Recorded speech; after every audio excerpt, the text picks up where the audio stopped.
Everyone in this story was just a player, not good or bad. History loves to paint D-Day in broad strokes of heroism and villainy. We speak of the courage of the liberators and the fanaticism of the defenders. But if you strip away the morality, the patriotism, and the Hollywood score, what you are left with is a cold mathematical equation. You are left with a game board. On the morning of June 6, 1944, thousands of players entered a contest where the stakes were absolute, survival or annihilation. But one man understood the mechanics of this specific game better than anyone else. He wasn't a monster. He wasn't a hero. He was simply the most efficient variable in a defensive algorithm. His name was Heinrich Severloh. History calls him the Beast of Omaha.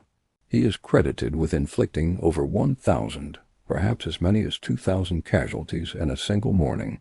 But to understand Severloh, you have to stop looking at him as a soldier and start looking at him as a player who unilaterally changed the rules of the game.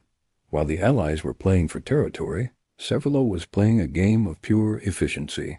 He nailed the winning strategy and kept using it until the game crashed. To understand why the carnage at Omaha Beach was inevitable, we have to look at the environment. In game theory, we call this the Payoff Matrix. On June 6th, the environment was a classic zero-sum game. There was no win-win scenario. For the Allies to gain utility, a foothold, the Germans had to lose utility control of the Atlantic Wall. But the incentive structure was broken long before the first ramp dropped. Field Marshal Erwin Rommel, the architect of the defense, had correctly identified the beach as the only point where the game could be won. Once the Allies moved inland, their material superiority would make their victory a mathematical certainty. Therefore, the German utility function was binary: stop them at the water or lose the war. This created a desperate incentive structure known as the burn the bridges commitment strategy. The German defenders at Strong Point 62 were not intended to retreat. They were boxed in by their own logistics, with no transport and orders to hold until the last round. They were pot committed. Conversely, the Allied players were operating on bad data. They were promised a specific set of variables. Aerial bombardment would neutralize the defenses. Amphibious tanks would provide cover, and craters on the beach would provide safety. All three variables failed. The bombers missed, the tanks sank, and the beach remained a flat, open killing field.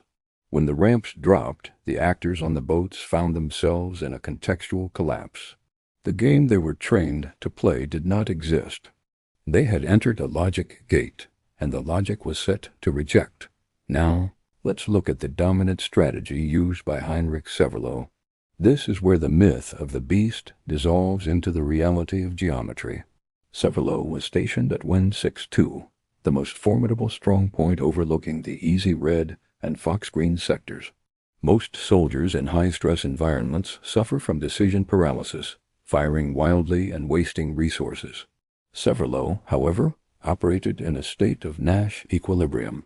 He optimized his behavior, assuming the opponent's strategy was fixed. He didn't fire directly at the boats as they approached. That is a low-probability play. Instead, he waited for the transition phase, that critical 3-second window when the ramp drops and soldiers are physically transitioning from the boat to the water. In that moment, the target is stationary, clustered, and exposed. This is choke point analysis applied to human life. His weapon, the MG42, was the ultimate tool for this strategy. With a cyclic rate of 1,200 rounds per minute, it was an area denial system.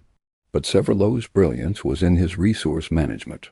He knew that overheating the barrel would remove him from the game, so he fired in calculated bursts, synchronizing his cooling cycles with the reload times of his riflemen. He utilized enfilade fire. He didn't shoot straight out to sea. He fired diagonally across the beach. If you fire straight on, you might hit one target. If you fire from the side, a single bullet can pass through multiple targets, and a missed shot still hits the man behind the primary target. Severloh maximized his hit probability per round expendable. By noon, he had fired approximately 12,000 rounds. This wasn't a rampage. It was a rhythmic, industrial process. He created a zone of deterrence so absolute that American command considered abandoning the beach entirely. But here is where the tragedy of execution kicks in. The game theory model holds up only as long as both sides act rationally within the known rules. But what happens when a player enters the game who doesn't know the rules? Or worse, a player who simply ignores the probability of death. The American GI in the later waves were the uninformed players. A rational actor, seeing a 90% casualty rate, would retreat or freeze. And many did, huddling behind beach obstacles in paralysis. However, the game broke because of small, irrational subgroups. In game theory, we call this trembling hand perfection, mistakes or irrational moves that shift the equilibrium.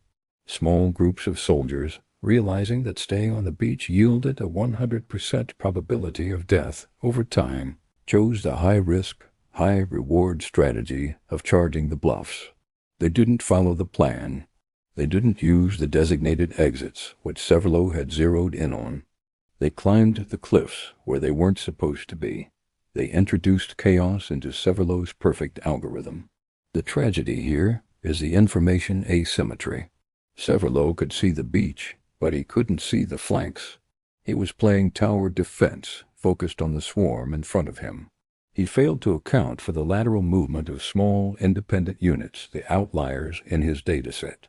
When the Americans finally breached the perimeter of WN62, the dominant strategy collapsed.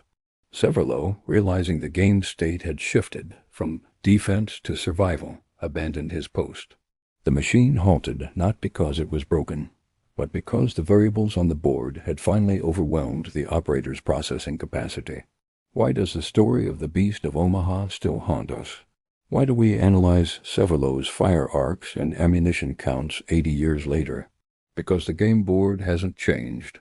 The players change, the technology scales, but the incentives remain identical.